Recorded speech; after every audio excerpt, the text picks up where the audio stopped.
Something different today. I'm joined by some people on stage with us this morning. There was one more supposed to be here today, Sister LaRonda Smith, and last minute could not be here. But it's coming on Thanksgiving, and I didn't want to do just a message about be thankful.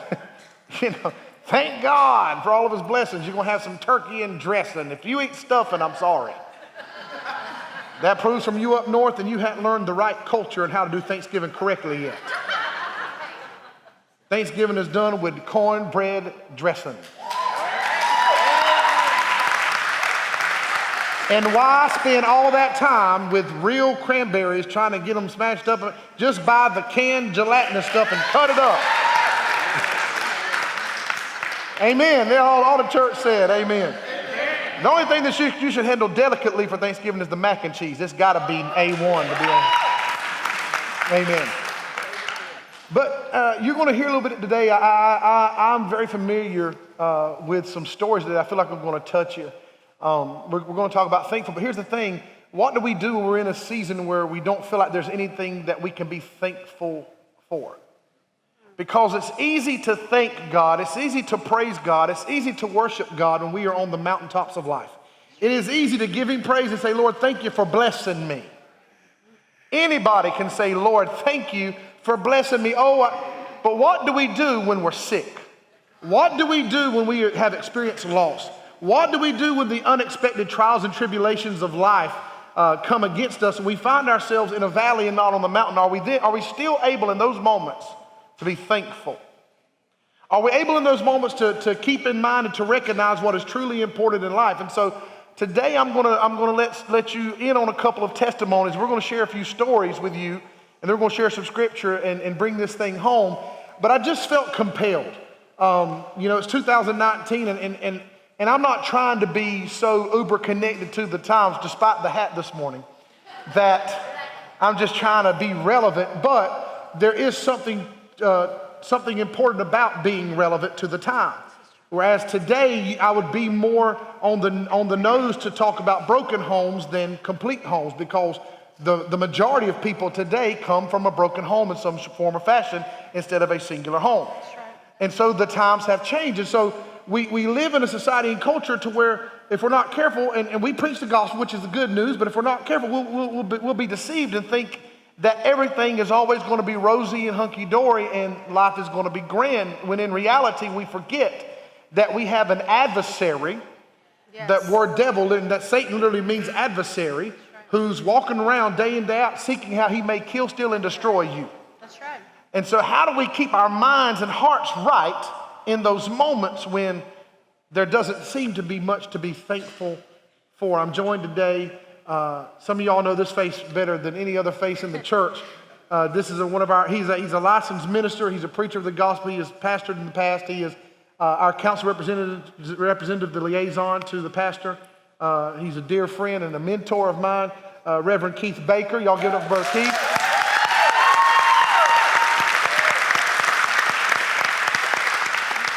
Sitting next to him is Brother Dwayne and his better half, Sister Karen Engel. Would y'all give it up for them? And I'm just gonna start.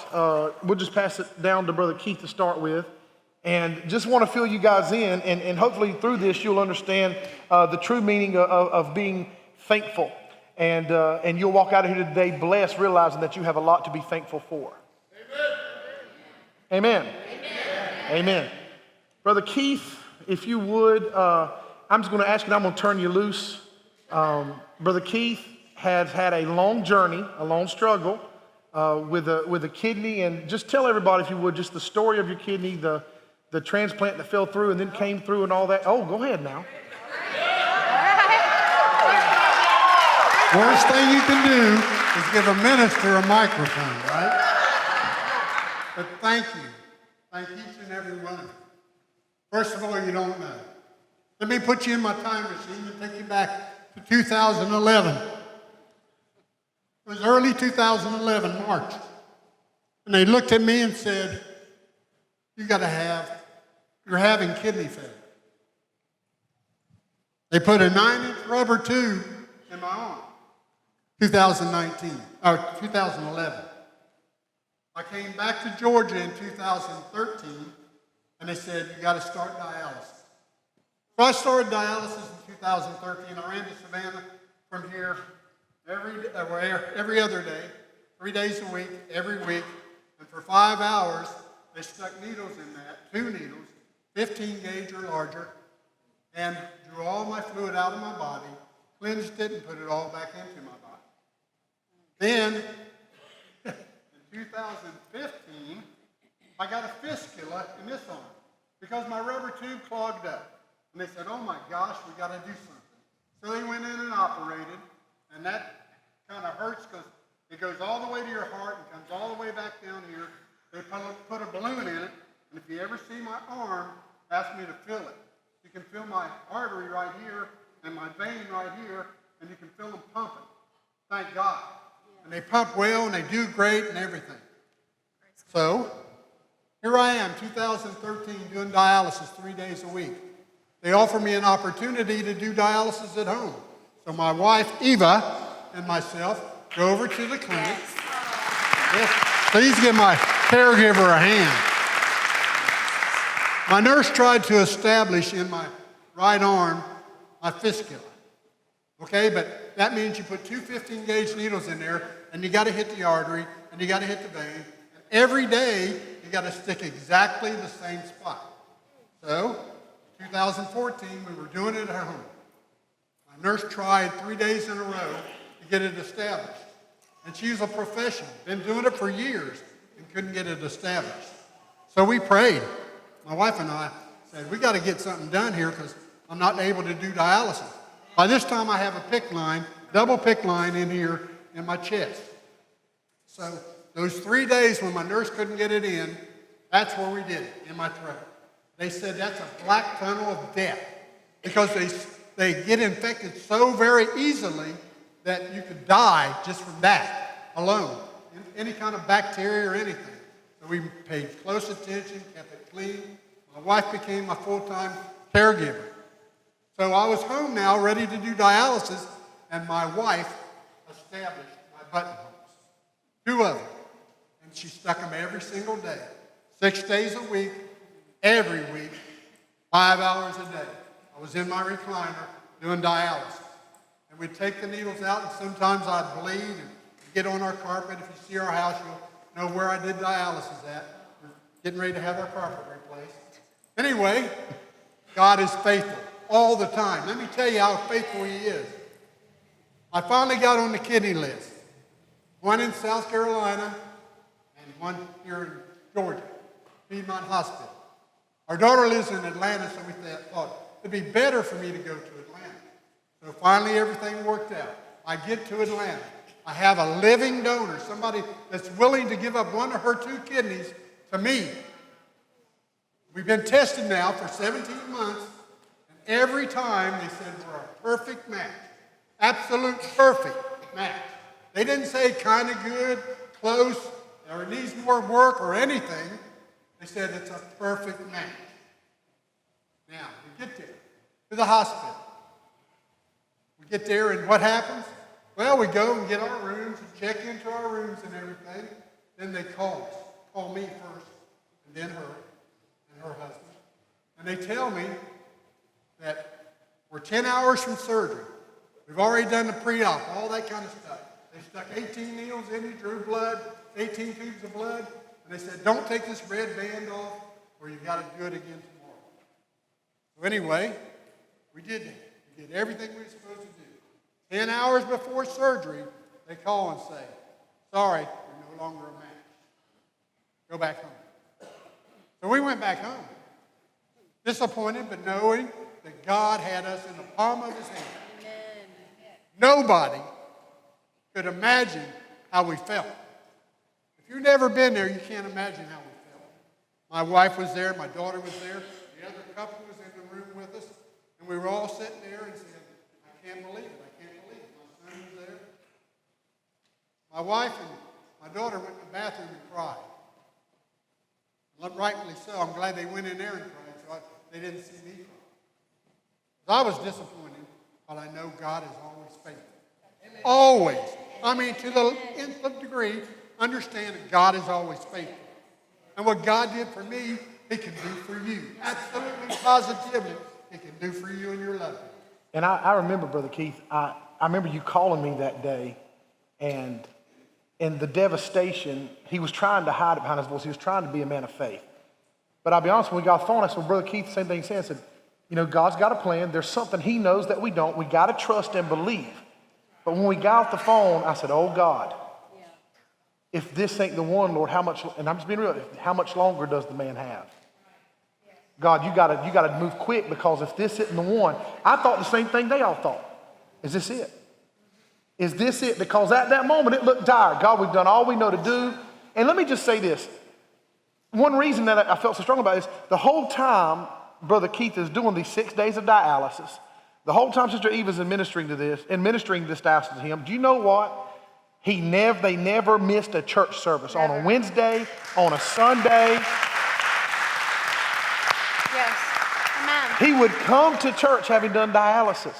And so I just want to say, I'm not there to beat anybody over the head, but when you go through what this man and his wife and were going through, and he still said, I'm going to get in God's house, and I'm going to trust the Lord. He was faithful in the middle of this, which made that day all the more head scratching as God. And I remember praying, God, there's not a more faithful man alive today than Keith Baker. Amen. Lord, there's not one that's more. Why is this happening? God, we were there. He was there the day of. Why? God, we're going to trust you. We're going to trust you. But I remember that day. And that's the thing you got to remember. He's been faithful. Not only is he attendant, he's a tither. He's a teacher. He's a prayer warrior. He's a servant.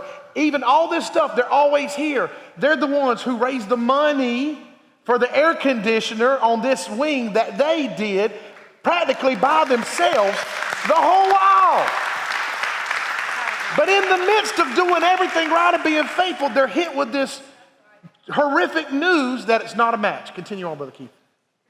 So I find out I'm not going to be there. So I got to come home and I got to stick my wife has to stick those needles in my arm again. So we do that, and we do that, and we do that. And the first week goes by, second week, third week, fourth week, fifth week, sixth week, seventh week.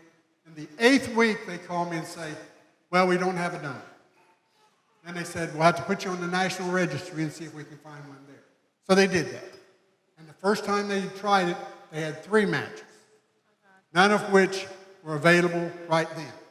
So I would have had to wait another 3 months before I could get one. So God, in his infinite wisdom, orchestrated this. A woman came from Indianapolis, Indiana. Her name is Holly, her and her husband, and their friend. Now, Holly was supposed to give her kidney to the friend. But the day they were supposed to do it, the same thing happened. He couldn't get her kidney.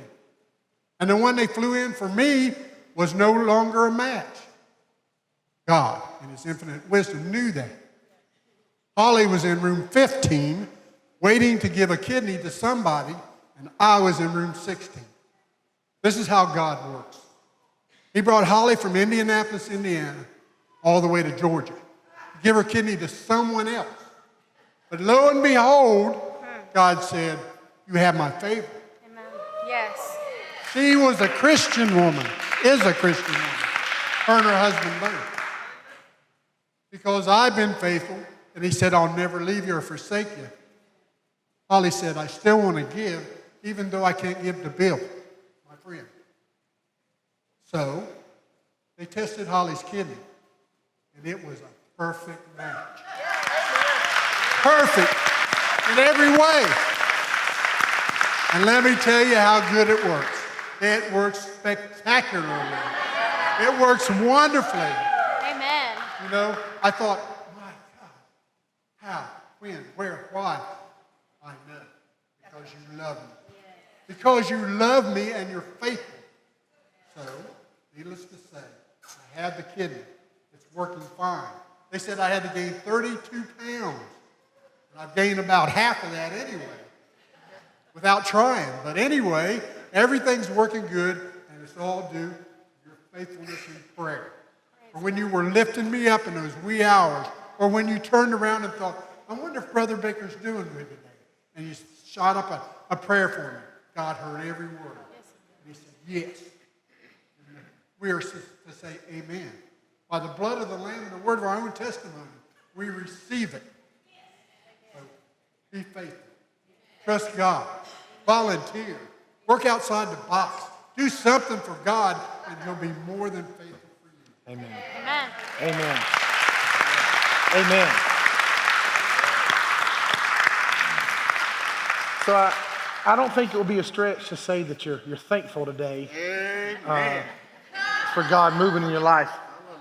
And so why share that story? Why is that important, and how can we apply that to each person here today? Faithful the way he thought it was going to work. Now keep in mind this happened, you said 2011 it started. All the years. I don't know about y'all, but me and my flesh say, God, surely you could have done this sooner. Amen. I mean, I'm not trying to be anti-spiritual. I'm just talking to you person to person. You would think, God, surely you could have done this sooner. And he is God. He could have if he saw so fit to do it. But there were some lessons to be learned from the struggle. There were some messages to be gained from the minutes and the days and the hours and all those years spent and knowing that God was going to be faithful, trusting. I'm reminded of Joseph. That's right. Being a teenager and going from being a teenager to him being 40 years old to taking over the promise God had set before him and the vision God had placed before him, having gone into slavery and the prison to get there. But remaining faithful. And when you get there, you will be thankful knowing that God was always in control. The moments and the days where you felt like nobody was there, when you felt like your prayers were hitting the ceiling and God wasn't hearing a word, God heard every word then like he hears every word now. And we have a God who loves us, who is faithful, who will move in the midst of our midnight hours, who will bring a donor from Indianapolis, Indiana to Atlanta, Georgia, who thought they was going to give to someone else, but God said, no, I have a servant who your kidney is perfect for. I remember you calling me, or I called, and here's how perfect it was. A lot of times there can be rejection. The body can reject the kidney or whatever. They said they barely had time to get the kidney in his body. It started functioning that moment. Like not 3 hours later, literally the moment they attached the kidney, like that second it started functioning. So God is faithful. Yes, he is. Can we give God a hand clap of praise and give him some thanks this morning?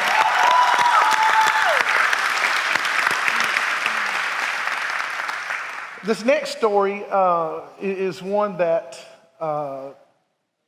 hopefully will bring some awareness as well as give praise to God. How many motorcycle or bike riding people do we have? If you ride a bike or a motorcycle, raise your hand. Okay, this is going to be near and dear to y'all. Brother Dwayne, Sister Karen Eagle have been coming to church for a good while with us now. Matter of fact, Sister Karen helps run the cafe. Yeah, isn't that awesome? Yes. And you know, they're Jared's parents and Emily's in-laws and Becca and Brandon, all that. The whole family's here, and God's blessed them. The only fault is that they're Florida Gator fans. Aside from that, I can't find, we'll forgive that. But they have a story of, again, not expecting, just moving along in life, and then all of a sudden just being blindsided by a struggle. Why don't you give us the story, Brother Wayne, Sister Karen? A little over 5 years ago, I was on my way to work one morning, and there was a woman that was in a rush, and she T-boned me on my way to work. And I can remember seeing her bumper come up to me, and your brain works so fast, and I can remember saying, no, no, no, no, no. And the moment she hit me, I said, yep, she hit me. And I can remember rolling across the ground, across the pavement, ending up face down. I couldn't move. I couldn't feel a thing. My first thought was, I'm paralyzed. I am paralyzed. And within a few minutes, the paramedics were there and checked me out real quick, and they rolled me over. And as soon as they rolled me over onto my back, I felt pain in my right leg. And I thought, hallelujah, I feel pain. That's a good sign. Thankful for pain. Thankful for pain. That was a good sign. They did some work on me, got me loaded up on a gurney and headed off to the hospital. And I could only feel my one leg. That's all I could feel. And paramedics kept putting my arms across my chest on the gurney, and they just kept falling off. And he was getting mad at me. He says, hold your arms up there. I said, sir, I can't even feel my arms. Can't feel my arms at all. So we went out of the hospital, x-rays, CT scans, MRIs. I was pretty beat up. I had 8 broken bones in my foot, both bones in my ankle completely broke through. My left shoulder was separated, so my collarbone was sticking up. I had broken my neck in 3 places and had pinched my spinal cord, causing my arms to be paralyzed. My legs were not. Just took a little bit to get them going. But my arms were completely paralyzed.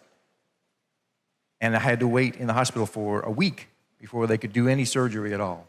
So I pretty much just laid in a hospital bed, unable to do anything with my arms, unable to feel my fingers, my hands, anything. A lot of times I had to ask Karen, I said, just tell me where my hands are. And she'd kind of reach over and she'd just touch my hands and I could tell her where they were, and it would last for a little bit, but I had no concept of where they were. So we waited a week. They had to do surgery on my neck, and they placed a little cage. They went through the front of my neck here, put a cage around my neck. I still have that with 3 screws holding it in place. I had to wait another week. Before I had surgery on my ankle. And I've got a plate in there and 10 screws holding me together. Probably not holding me together anymore. I should be good to go. But it was an interesting time. I spent the entire month of May in the hospital. April 30th is when it happened, and I got out May 30th. Spent the whole month in the hospital, and I know she went through some times with that too. Most of the time in the hospital for the first couple weeks, I didn't know what was going on. But that's why I was going to ask you. First of all, you told me that you were in a halo, right? Even when you I had a neck. had the neck. Okay. But he had that. He was in the hospital for a month. Now, again, what's it like for, obviously, all of us can imagine. I don't know about y'all, but there's certain times of just fear. You ride by a wreck and think, oh, dear God, Whew. And if you're like me, I'll be honest, when I ride by a wreck, the first thing I do is I speak life in the name of Jesus. I speak life in the name of Jesus. I speak life in the name of Jesus. But I don't think any of us can prepare, nor should we ever look for that day. But what is it like to get that phone call, and what goes through your mind, and what happens in that situation when this happens? Well, I had just taken my agent's test to become an insurance agent, passed my test with flying colors. We'd gone out to celebrate with my boss and his wife. They took us out to celebrate. So things were actually going very, very well. I mean, just one right after the other. Becca had just gotten married to Brandon. They got married at the beginning of April and moved to North Carolina because Brandon was in the Marines. I get a phone call just after 7 o'clock in the morning on April 30th, and it's the police chief for Springfield, Chief Wynn. He says, "Where do you live?" I said, on Little McCall. He says, "Dwayne's been in an accident in front of Burger King and Inmark right there." He says, "I need you to get down here." He says, "They've called Life Flight, but when they rolled him over, he was responsive. So they canceled Life Flight, but they're going to take him to the hospital." I went, "Okay." He says, "Go slow. I don't need another accident." So I hollered at Abby, our youngest, and I said, "Daddy's been in an accident. Get dressed." I had just gotten out of the shower. I mean, I hadn't done anything with my hair, nothing. We threw on jeans, T-shirts, flip-flops, and ran down there. Chief Wynn meets me at the car and says, "Don't look at his leg." You don't tell me that. The first thing I do is look at his leg, and it's like this. There was nothing connecting hit to, it wasn't like open wound bad, but it was up like this. It was no longer in a position that looked like a real leg. So we followed in the ambulance into the hospital, and the whole time I'm calling people, calling his boss, calling his coworkers. I called Jared. This was Jared's last day in the Marines. He planned on spending the day with his buddies saying goodbye. I had to call him in the morning. I had to tell him this. And he came from North Carolina, Jacksonville, North Carolina, and made it in 6 hours, which it's a 10-hour drive. 4.5, excuse me. He made it in 4.5. But anyways, we won't talk about that. God kept him safe, and he brought him for me because I needed strength. all I could think of was, I can't do this without him. God, I can't do this without him. I called his parents, his sisters and brothers. I called everybody I could think of. I called my mom and dad, of course. We get to the hospital. I call my sister. She says, you're going to need an attorney. We get all this stuff done. They put him into a room first after the emergency room. And we were in there. We already had friends coming by to visit. They'd heard through everybody that Dwayne was in an accident. So we get visitation from a few people, and then all of a sudden, something starts happening on all the monitors. And I don't know what's going on, but they're telling me, get out, get out, get out, get out. And eight to 10 nurses come in. A doctor rushes in. They shoo me out. Then another nurse comes and says, you can't stay out here because of HIPAA laws. So I go out into the hall. Emily and Jared had already gone down to the cafeteria because we thought, hey, everything's okay. He's in a hospital room. Next thing I know, they're having to revive him. Everything dropped. Everything went down. He's got 14,000 pages of notes, 1,400 pages of notes on him from his hospital stay. 1,400. So when I come back up to find him in the hospital room, he's not there. I'm like, where is my husband? Where did you take him? What's happened? Did he die?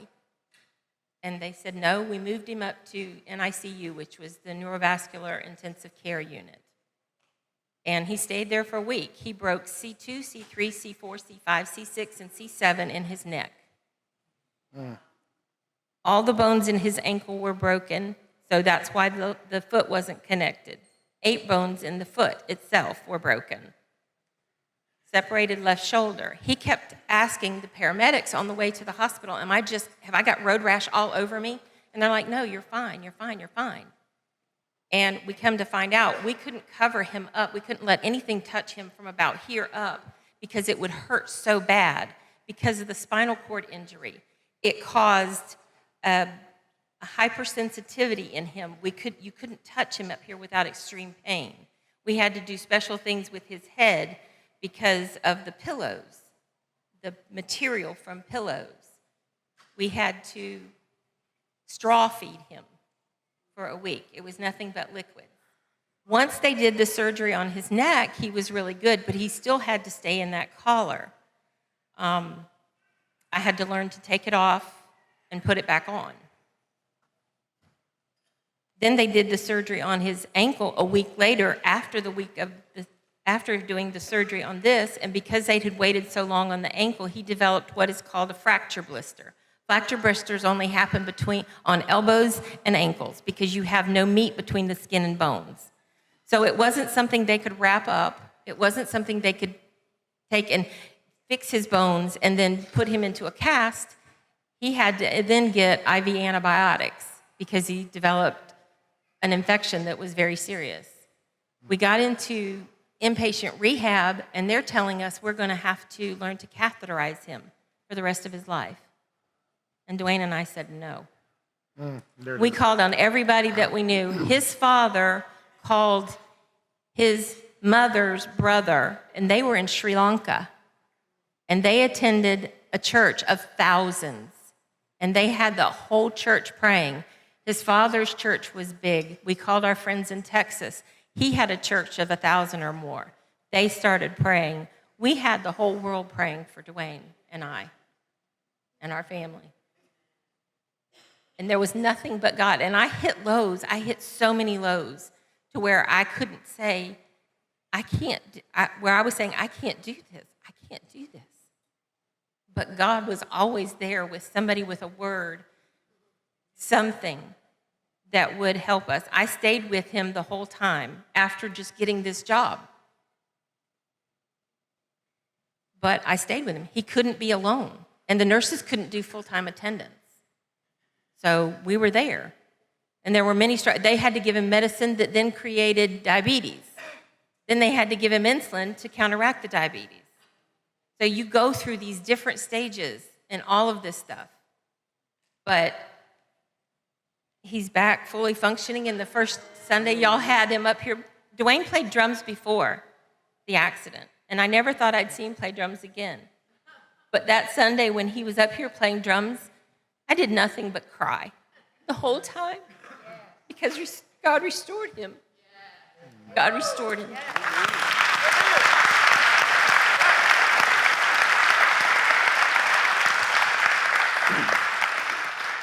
And is he having to be catheterized every day? They said he was going to have to be, and they said they were going to have to teach us. But that evening he said, "Honey, I think I need to go to the bathroom." I said, "Okay." So I bring the potty chair, and I'd hate to be detailed, but I bring the potty chair over. I help him slide onto it, and I'm sitting on the end of the bed. In rehab, the TV was up here, so I'm just looking at the TV, and he's behind me here. I don't see him. But I suddenly start to hear something. And I start crying. Jesus. And I look over and he's crying. So no, he doesn't have to be catheterized.